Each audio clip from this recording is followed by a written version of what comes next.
దేవునికి స్తోత్రం కలుగును గాక. మన ప్రభువును మన రక్షకుడైన యేసయ్యకే సమస్త మహిమ ఘనత ప్రభావములు చెల్లును గాక. Praise the Lord. హల్లెలూయా. ఈరోజు మనం ఒక వాక్యాన్ని నేర్చుకోవడానికి ప్రయత్నిద్దాం. దేవుడు మనతో ఒక వాక్యం ద్వారా మాట్లాడడానికి ఆయన ఇష్టపడతా ఉన్నారు. కీర్తనల గ్రంథము 118వ కీర్తన 8వ వచనం మరియు 9వ వచనం. మనుషులను నమ్ముకొనుట కంటే యెహోవాను ఆశ్రయించుట మేలు, రాజులను నమ్ముకొనుట కంటే యెహోవాను ఆశ్రయించుట మేలు. చిన్న ప్రార్థన చేసుకుందామండి. మహాపరిశుద్ధుడు మహాగణుడు అయిన మా దేవానికి వేలాది స్తోత్రముల తండ్రి. గొప్ప దేవా, నీవే మా దేవుడు తండ్రి. తండ్రి ప్రభా, గతించిన కాలమంతా కూడా తండ్రి ప్రభా మమ్మల్ని మా కుటుంబాలను తండ్రి ప్రభా నువ్వు కాచి కాపాడుతున్న విధానం బట్టి నీకు స్తోత్రాలు, వందనాలు. నాన్న తండ్రి ప్రభా, ఈ యొక్క తండ్రి ప్రభా వాక్యం ద్వారా మీరు మాతో మాట్లాడమని ప్రార్థిస్తున్నాం. అయ్యా తండ్రి ప్రభా, ఎందరికో లేని భాగ్యాన్ని మీరు మాకు ఇచ్చారని మేము నమ్ముచున్నాం తండ్రి. తండ్రి ప్రభా, ఈ వాక్యము తండ్రి ప్రభా నేను వివరించుండగా తండ్రి ప్రభా నేను కాదు కానీ, నా మాటలు కాదు కానీ మీ మాటలు తండ్రి ప్రభా మీరు వివరించమని నా నోటిని మీ బోరగా వాడుకోమని ప్రార్థిస్తున్నాం. ఈ వాక్యం వింటున్న ప్రతి ఒక్కరి హృదయంలో ఫలింపచేయమని ప్రార్థిస్తున్నాం. ఘనత మహిమ ప్రభావాలు మీరే పొందుకోమని యేసు పరిశుద్ధ నామమున అడిగి ప్రార్థిస్తున్నాము పరమ తండ్రి, ఆమేన్. ఈరోజు వాక్యం మనం చూసినట్లయితే మనుషులను నమ్ముకున్నట్టు కంటే యెహోవాను ఆశ్రయించటమే. నిజమే కదండి. ఈ లోకంలో మనం మనుషులని నమ్ముకుంటే మనల్ని ఏ విధంగా మనల్ని వాళ్ళు మోసం చేస్తూ ఉన్నారు మనం ప్రతిరోజు చూస్తూనే ఉన్నాం. చూడండి, మనం న్యూస్లో చూస్తూ ఉన్నాం, టీవీలలో, వార్తలలో, యూట్యూబ్లలో, సోషల్ మీడియాలో మనం చూస్తూ ఉన్నాం. సొంత భార్యే తన భర్తని చంపి నానా రకాలుగా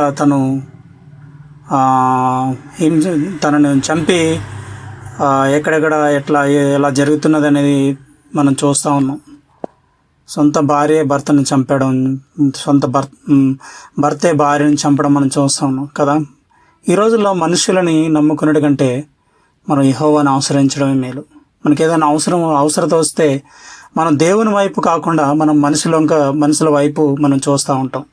ఏదైనా ఆర్థిక అవసరత వచ్చింది, లేదైనా వస్తువు ఏదైనా అవసరత వచ్చింది కానీ అంటే వెంటనే మనం ఎవరు దొరుకుతారా, ఈ అవసరత మనకు తీరాలంటే పలానా వ్యక్తిని మనం అడిగితే మనకి ఈ అవసరత తీరుతుంది అని అనుకుని మనం ఏం చేస్తూ ఉంటాం అంటే మనుషుల వైపు చూస్తూ ఉంటాం కానీ దేవుని వైపు చూడం. బైబిల్ గ్రంథంలో మనం ఒక వ్యక్తిని చూస్తూ ఉన్నాం. ఆ వ్యక్తి వచ్చేసి ఆయన పేరు యోసేపు. ఆదికాండంలో యోసేపు అనే ఒక భక్తుడు ఉన్నాడు. యోసేపు యాకోబు యొక్క కుమారుడు, అందరికంటే చిన్నవాడు. అతను ఏం చేశాడంటే తన అన్నలను నమ్ముకున్నాడు.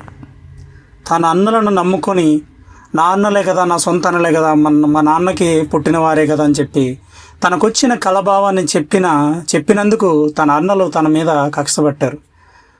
వీడు మనకంటే చిన్నవాడు, మనకంటే వెనకాల పుట్టినవాడు, వీడు మనకి చెప్పడం ఏంటి, మనం వెళ్ళి వాడి కాళ్ళ మీద పడడం ఏంటి, వీడికి కళలు ఇట్లా వస్తున్నాయేంటి, ఇలాంటి కళలు వస్తున్నాయేంటి అని చెప్పి వాళ్ళు ఒక అసూయను పెట్టుకొని ఒకరోజు తన తండ్రి చెప్పిన మాట విని వాళ్ళకి భోజనాలు తీసుకుని వెళ్తాడు. మధ్యాహ్నం వాళ్ళు మందలు మేపుకోవడానికి వెళ్తే వాళ్ళ తండ్రి చెప్పిన మాట విని వాళ్ళు భోజనాలు తీసుకుని వెళ్ళినప్పుడు వాళ్ళు అతన్ని చూసి దూరం నుంచే చూసి, అరే కళల భావాలు చెప్పేవాడు వస్తున్నాడు రా, విని ఈరోజు ఏదైనా సరే ఎలాగైనా చేయాలని చెప్పి అతన్ని చంపాలని అనుకున్నప్పుడు వాళ్ళ అన్నదమ్ముల్లో పెద్దవాడు అయినటువంటి రూబేను ఏం చేస్తాడంటే, చంపొద్దు, ఒక బావిలో పడేద్దామని చెప్పేసి తీసుకెళ్లి బావిలో పడేసి ఒక గొర్రెను చంపి దానికి తన బట్టలకి రక్తాన్ని అంటించి తన తండ్రితో చెప్తారు. ఇక్కడ యోసేపు సొంత అన్నదమ్ములే కదా, నన్ను ఏం చేస్తారులే అనుకుని వాళ్ళ దగ్గరికి ధైర్యంగా వెళ్ళాడు కదా. అన్నదమ్ములను కూడా ఈరోజు నమ్మడానికి లేకుండా లేని పరిస్థితులను మనం ఎదుర్కొంటా ఉన్నాం. కాబట్టి మనుషులను నమ్ముకున్నటి కంటే యెహోవాను ఆశ్రయించడం మేలు. తర్వాత యోసేపు మరలా మరలా అక్కడి నుంచి బావిలోంచి తీసిన తర్వాత కొంతమంది అలా పోతా ఉంటే కొంతమంది తీసి అక్కడికి వచ్చినటువంటి ఐగుప్తీయులు కొంతమంది వెళ్తూ ఉంటే దారిలో వెళ్తూ ఉంటే వాళ్ళకి అమ్మేస్తారు. వాళ్ళు తీసుకెళ్ళి ఐగుప్తులో వేరే ఆ యొక్క సంతలో ఆ యొక్క మార్కెట్లో అమ్మేసినప్పుడు ఆ యొక్క యోసేపు ఫరో యొక్క ఆ యొక్క అధిపతి అయినటువంటి పొతిఫర్ ఇంట్లోకి వెళ్తాడు. అక్కడ యోసేపు మరలా ఆ యొక్క యజమానులను నమ్మాడు. కానీ ఆ యజమానురాలు నమ్మినప్పుడు యజమానురాలు ఏం చేసిందంటే తనతో పాపం చేయమని ప్రేరేపించినప్పుడు యోసేపు తన పాపం నుంచి దూరంగా పారిపోయినప్పుడు తన భర్తకు అతని గురించి వ్యతిరేకంగా చెప్పి యోసేపును జైల్లో పాడేస్తుంది. రెండోసారి కూడా పాపం యోసేపు ఒక స్త్రీ చేతిలో మోసపోయాడు కదండి. మనుషులని నమ్ముకుంటే మనల్ని అట్లా ఈ విధంగా మోసం చేస్తూ ఉంటారు. కాబట్టి మనం మనుషులను నమ్మొద్దు, దేవుడిని నమ్ముదాం. యెహోవాను ఆశ్రయించట మేలు అంటున్నాడు కీర్తనకారుడు. ఆ తర్వాత మళ్ళా జైలులోకి పానదాయకుల అధిపతుల్ని ఫరో జైల్లో పడవేసినప్పుడు ఆ జైల్లో యోసేపు ఉన్నాడని తెలుసుకుని వాళ్ళు యోసేపు దగ్గరికి వెళ్ళి, నువ్వు కలల భావాలు చెప్తావు కదా, ఫరో మమ్మల్ని ఒక కలభావం అడిగాడు, మేము చెప్పలేనందుకు మమ్మల్ని జైల్లో వేశాడంటే ఆ కళ యొక్క భావాన్ని వారికి తెలియజెప్పినప్పుడు వాళ్ళు బయటకు వెళ్ళి ఫరో దగ్గరికి వెళ్ళి వాళ్ళు ఏమన్నారంటే, నువ్వు బయటకు వచ్చినప్పుడు నేను మిమ్మల్ని జ్ఞాపకం చేసుకుంటా ఫరోతో నీ గురించి చెప్పి నేను బయటికి తెస్తామని చెప్పి వాళ్ళు ఒక మాట ఇచ్చి వెళ్ళారు.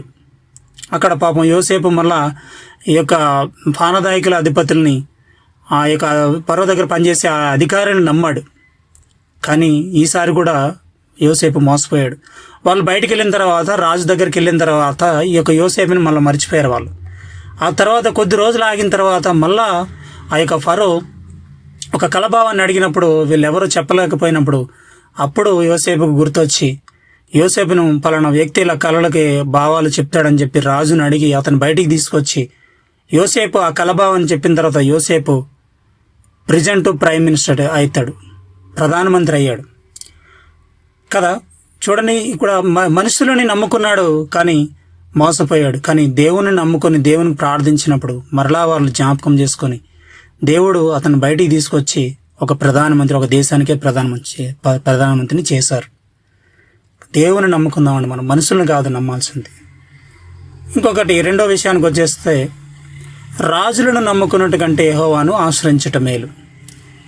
ఒక రాజు ఉన్నాడు. 2వ సమూయేలు గ్రంథంలో 11వ అధ్యాయంలో ఒక రాజు ఉన్నాడు. ఆ రాజు తను ఏం చేస్తాడంటే, వసంతకాలాన రాజులు యుద్ధానికి వెళ్ళే సమయాన తను యుద్ధానికి వెళ్లకుండా మేడ మీద అటు ఇటు తిరుగుతూ ఒక స్త్రీ స్నానం చేస్తుంటే ఆ స్త్రీని తప్పుడు చూపుతో చూసి ఆ స్త్రీతో పాపం చేశాడు. సరే, పాపం చేసి ఒప్పుకోవడం మానేసి ఆ పాపం చేసిన తర్వాత ఆ స్త్రీ యొక్క భర్త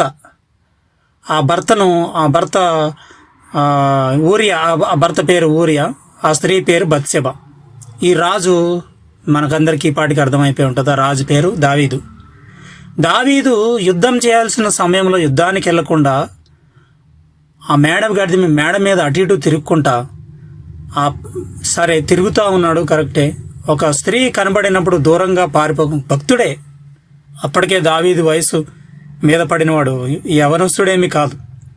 కానీ దావీదు దేవునిలో అభిషేకం పొందినవాడు. దేవుని ద్వారా ఆ యొక్క ప్రవక్త ద్వారా అభిషేకం పొంది రాజు అయి ఉన్నాడు. అప్పటికే దేవునిలో చాలా బలంగా ఉన్నాడు దావీదు. కానీ దావీదు ఆ యొక్క బత్షెబ ఆ యొక్క సౌందర్యాన్ని చూసి పాపం చేసి అంతటితో ఊరుకోకుండా ఊరియాను తనకి మద్యం తాగిపిచ్చి తనతో మాట్లాడి తర్వాత మరుసటి రోజు అక్కడ యుద్ధం బాగా మోపుగా జరుగుతున్నటువంటి ప్రదేశంలోకి అతను పంపించి అతన్ని చంపించడం జరుగుతుంది.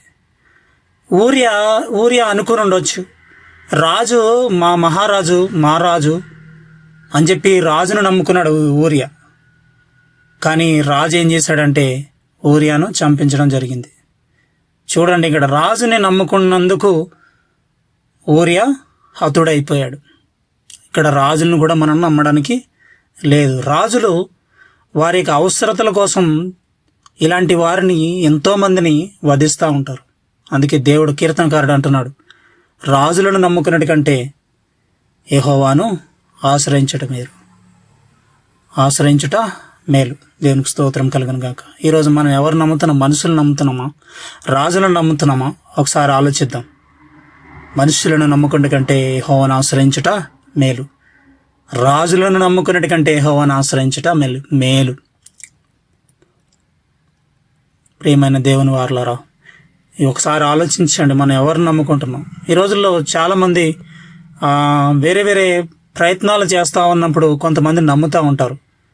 ఒక జాబ్ రావాలంటే ఒక వ్యక్తిని నమ్మి, ఒక కన్సల్టెన్సీని నమ్మి అతనికి డబ్బు కడతారు. అతను నమ్ముతారు, కన్సల్టెన్సీ వాడు అతనికి జాబ్ ఇస్తే నాకు జాబ్ వస్తుంది, ఇతను డబ్బు కడితే అతను నమ్మి డబ్బు ఇస్తే వాడు చేతులు ఎత్తేస్తాడు. రాలేదు, చేయలేదు అని చెప్పేసి అలా నెలలు గడుస్తాయి కానీ ఇతనికి జాబ్ రాదు. గల్ఫ్ కంట్రీస్కి ప్రయత్నం, చాలామంది నాకు తెలిసిన వాళ్ళు గల్ఫ్ కంట్రీల్లో ఉంటున్నారు కాబట్టి వారి కోసం నేను మాట్లాడుతున్నా. గల్ఫ్ కంట్రీలలోకి వెళ్ళడానికి ప్రయత్నాలు, ఏజెంట్లు నమ్ముకొని ఎంతమంది మోసపోతున్నారండి ఈ రోజులు. ఒకవేళ అతను నమ్ముకొని అక్కడికి వెళ్ళిన తర్వాత ఒక ఇంట్లోకి పంపిస్తాను, ఇంకొక ఇంట్లోకి పంపించడం. ఒక మగవారికి పరిస్థితి అయితే చాలా బాధాకరమైన పరిస్థితి. ఎడారిలోకి పంపిస్తారు, చాలా కష్టతరమైన పని, ఎండలో పని చేపిస్తారు, చాలా కష్టతరమైన పనులు చేపిస్తూ ఉంటారు. ఏజెంట్లు నమ్ముకొని మోసపోయిన ఎంతోమంది గల్ఫ్ బాధితులు ఎంతోమంది ఉన్నారు. మనుషులను నమ్ముతున్నాం మనం, మనుషులను కాదు, దేవుని నమ్మాలి. మనుషులను నమ్ముకున్నటి కంటే యెహోవాను ఆశ్రయించుట మేలు. దేవునికి స్తోత్రం కలుగును గాక. ఈ కొద్దిపాటి వాక్యాన్ని మనందరి వినికిడిలో దేవుడు దీవించి ఆశ్రయించను గాక. అందరికీ వందనాలు. చిన్న ప్రార్థన చేసుకుందాం. ప్రభువానికి వందనాలు తండ్రి, దేవానికి స్తోత్రము, గొప్ప దేవానికి వందనాలు తండ్రి. ప్రభా, ఈరోజు తండ్రి కీర్తనల గ్రంథం నుండి 118వ అధ్యాయం నుంచి 8-9 వచనాల ద్వారా మీరు మాతో మాట్లాడి ఉన్నారు. మనుషులను నమ్ముకున్నటి కంటే యెహోవాను ఆశ్రయించడం మేలంటున్నారు.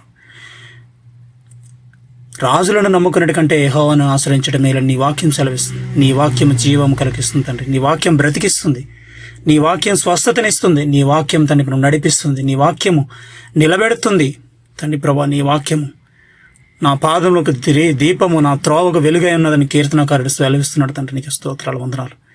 నీ వాక్యాన్ని ప్రతి ఒక్కరి హృదయంలో ఫలింపచేయమని ప్రార్థిస్తున్నాం తండ్రి. నీకే వందనాలు తండ్రి ప్రభా. అయ్యా తండ్రి ప్రభా, ఎవరెవరైతే పనుల్లో ఉంటున్నారో, ఎవరెవరైతే ఇంట్లలో తండ్రి ప్రభా, గల్ఫ్ కంట్రీలో తండ్రి ప్రభా ఇంట్లలో పనిచేస్తున్న ప్రతి ఒక్కరిని మీరు జ్ఞాపకం చేసుకోండి.